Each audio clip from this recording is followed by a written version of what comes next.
మీరు బలము కలిగి. అర్థం చేసుకోండి, మీరు బలము కలిగి ఎక్కడికి వెళ్ళాలి? నేను ఏదైతే దేశాన్ని చూపించాలో ఆ దేశానికి మీరు వెళ్ళాలి. వెళ్ళిన మీరేం చేయాలి? స్వాధీనపరచుకోవాలి. స్వాధీనపరచుకున్న మీరేం చేయాలి? ఆ దేశంలో దీర్ఘాయుష్మంతులై బ్రతకాలి. ఈ మూడు మీరు చేయాలంటే మీరేం చేయాలి? నా మాట వినాలి. వాళ్ళ మార్గ మధ్యంలో ఏ అపాయం రాకుండా వాళ్ళ కుడి ఎడమల తోడయ్యండి వాళ్ళు అనుకున్న ప్లేస్కి వెళ్ళారు.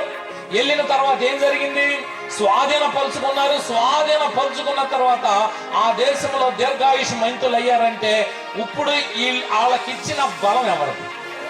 యోబు గ్రంథంలో మనం చదువుకున్నాం, నాలో బలానికి త్రాణమేమియు లేదు. ఇప్పుడు బలాన్ని స్వీకరిస్తారా? లేకపోతే బలం మీ దగ్గర ఉందా? స్వీకరిస్తారు. అర్థమవుతుంది కదా? ఇప్పుడు మనం ఈ లోకంలో తిరుగుతున్నాం. మనం ఏదో తిని, అర్థమవుతుంది కదా, మంచి నీళ్ళు తాగి తినో ఏమవుతాం? బలవంతులం అవుతాం. సరే, మంచిదే. అయితే మందిరంలో బలం లేదనుకుంటున్నారా?